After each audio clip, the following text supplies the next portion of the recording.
Welcome back, dear viewers. We have with us our special guest here in the series of Hala Kuwait, Ms. غناة الكندري, Assistant Director of Sada Educational Center. Hello and welcome. Thank you. Hi. Thank you for having me. It's a pleasure to have you with us. And we'd like to know more about hearing impairment, because I know a lot of people might have misconceptions about this. Yes.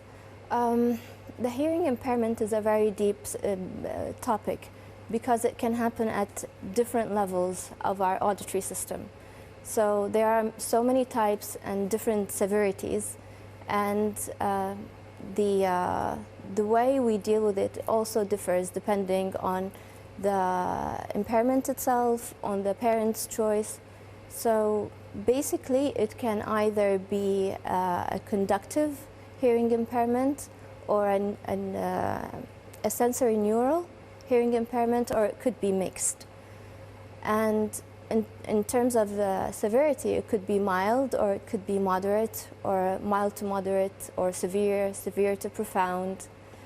And not only that, but it could happen at any time of a person's life. So it could happen at infancy, or when the child is a toddler, or it could happen to people who are older. Trauma can also cause hearing impairments. So whatever interrupts the auditory signal from getting to the brain where hearing or listening happens, we consider a hearing impairment. Of course, and Ms. غناة, we also know that there's a lot of other causes for hearing loss, because I know when I was a kid, I used to put my headphones on and they were very loud. So that kind of like caused me to, even when I talk, I kind of scream. Because I'm not hearing well. Yes. So we'd like to know more about the causes as well. It is very interesting that you should mention that. Actually, the first and most common cause of hearing impairments worldwide is noise. It is shocking that we as a human race, we've never been more capable of damaging our own ears, never before in history. So the first cause is definitely noise. If we isolate one population from everyone who has hearing impairment, and we say we want to look at prelingual hearing impaired people, the first cause is genetics. So most of the cases that we see at Sada, the cause is genetic. We see a lot of cousins, siblings, and so on. Other causes, as I said in the beginning, could be trauma, or sometimes infection to the ear. Certain antibiotics can also cause hearing impairments.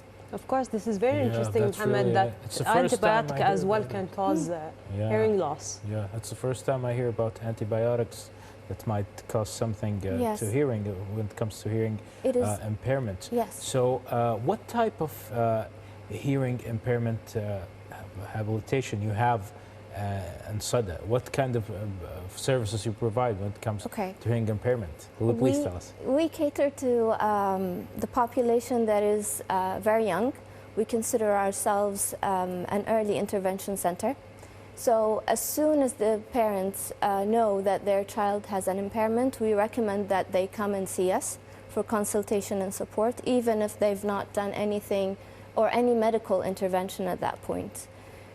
We could be seeing children from infancy up until 14 years old, and we cater or we tailor the program according to what the family needs and what the child's specific situation is. Additionally, sorry. I also know that one time I did an hearing test because I had some kind of a medical issue, and that kind of like blocked my hearing. So it was very hard for me to hear. So I had this testing. I was like inside this box, and it was like soundproof, and only I can hear the voices. So can you tell us more about these kind of tests? Because I think they're very interesting, Mohammed. Exactly. And they're actually kind of fun, because I felt like I was in a music studio. Yes. Well, I'm a speech language pathologist. So we collaborate very closely with the people who do these tests, and they're audiologists. What you probably did was a test where you heard a tune and you clicked when you heard it. Yes, that was it. That's a pure tone test. And it basically tells us what frequencies you can hear and at what level of volume you can hear them. Of course. So these are very important tests that we do throughout the life, especially that we do abuse our ears. For children, there are different tests that are such as screenings and whatnot. We recommend the kids do those before they come to us, or when the parents come to us, we recommend that they do these tests, and so that we know exactly what the child can hear. For us, we do more of the assessments that have to do with communication, the social aspect of a child's life, how he uses language, how do they communicate. At that point, if they don't have language, are they signing? Are they using gestures? How is that affecting their lives? And then from there, we create a program. Also, it's a very interesting thing that people often oversee is that children or people with hearing impairments often come with other impairments or comorbid cases, such as many things like Down syndrome and autism. Several syndromes, they come with the problem of hearing impairment, so hearing impairment is not the key problem. So there's a lot of different types of things that connected to hearing impairment as well. Exactly, because I think a lot of kids, you might think they're signing and they're hearing you, but they actually can't hear you. Yes. They're trying to talk to you by signing. That's very important when you try to communicate with your kid, even as they're growing older. Yeah, Ms. غناة, we all know kids might face issues and it can be noted. But what about infants? How can we know that they have hearing impairments? Is it challenging for I think parents? it's a little bit harder for them. Like there's specific machines or specific kind of tests. Yes, they do a specific testing. The audiologists do that at birth. So once the child has been delivered, they take the child and they run all kinds of tests. And here in Kuwait, screenings for infants are mandatory. And I believe every hospital does them, so that's a good tip for parents.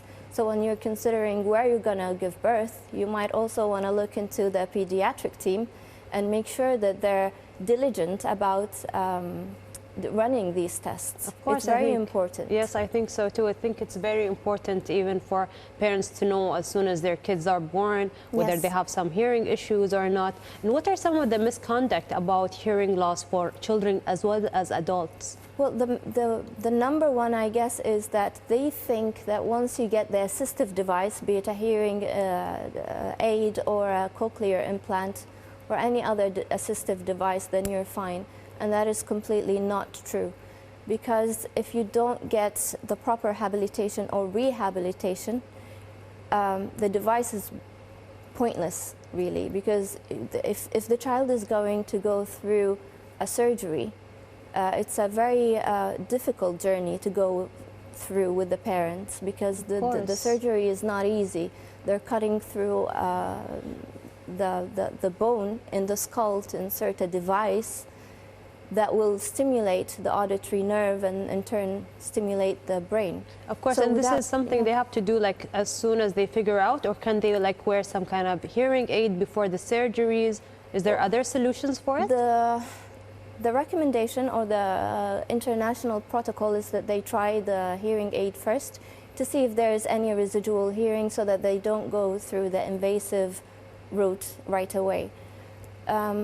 After that, maybe it's recommended that they try it for a month. Some people try it for much less, others recommend it for much longer. But it is, once the child does not show benefit, it is best to hurry up and do the surgery if that's what the parents choose. Because some parents choose the route of sign language. It's not very common in Kuwait, but it might happen. Yeah. Of course, that's always a solution if they don't want to do surgery. I think because this is something very scary, even for the parents and the child as well. So it's kind of a painful experience as well. So sign language is always a solution for everyone who would like to learn more about how to communicate with their kids. Definitely. And sign language is a language in of itself. Yes, that's so very just true. Like it's classified internationally as a language. There's nothing wrong if the child is nonverbal, and trying to get him to speak and understand spoken language is too difficult or frustrating for the child. Probably try sign language. There's nothing wrong with that. However, it all depends on the parents and what they want. Yes. If the parents want to take the spoken language choice, then they need to start the habilitation process as soon as possible. In the world of habilitating children with hearing impairments, they always say you have to act like as if your hair were on fire. You have to act very quickly. There is no time to wait. You don't. If you're not going to do the habilitation, why traumatize the kid and the family and get them to do the surgery anyway? Of course, yes. So this time is very critical. Yeah. Ms. غناة, you explained to us a lot about hearing impairment and hearing loss, and you were really a good assistant director. Like, you showed us that you're a great assistant director for the Sada Educational Center. You. But now we want an advice from you for parents and individuals with who face like hearing loss. What would you say to them? Okay, first of all, genetics is a big factor. So listen to your doctor and do the genetics testing, and then decide, you know, if you want to go through with that marriage or whatever. Because if it runs in the family, then chances are you're going to have a child with hearing impairment. Of course, again, it is your decision, but it is a reality that you have to think about. The second thing is that what we talked about already, get the hearing screening early on. There is the 1-3-6 rule. So at 1 month, you have to get a hearing screening at birth or until 1 month. But at month 3 of the child's life, you have to get another screening, because you could get a false negative or a false positive the first time. And at 6 months, if you've had issues with the first 2 screenings, then you have to confirm it with a 3rd one. The other advice is, us as a community and as a society, we're very loud. Maybe we need to take care of our hearing and respect this miracle. The ear is a miracle. And I just want to say that people don't understand that hearing is important, because even as you grow older, it has been found that people with hearing loss or with diminished hearing in comparison to their counterparts who have normal hearing, they are more prone to dementia, Alzheimer's. They have been found to have shorter lifespans on average. So it is really imperative that we take care of our hearing. It's not okay to blast the music too high and then complain. I do that all the time. I do that at the gym as well. Because I do it. But if we remember to take care of our hearing, then maybe turn the volume down a little and try not to scream and shout at each other when we're sitting very close. Perhaps make the classrooms a better hearing environment in the schools with carpeting, maybe better furniture to eliminate echo.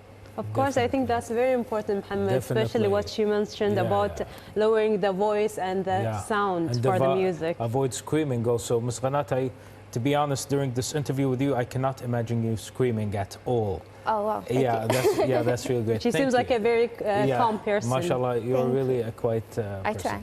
Yeah. Ms. غناة الكندري, thank you so much for the valuable information you shared with us tonight. Wish you very luck with your future endeavors and hope you enjoy your evening. Thank you so much. Thank you for having me. Thank you. It's our pleasure to have you here with us. Thank you. It's our pleasure. Dear viewers, we just had with us Ms. غناة الكندري, Assistant Director of Sada Educational Center, for the detailed and valuable information. And also, dear viewers, we will be back after this report. Stay tuned. And by the way, the report is about Kuwait Social Association. Please stay tuned.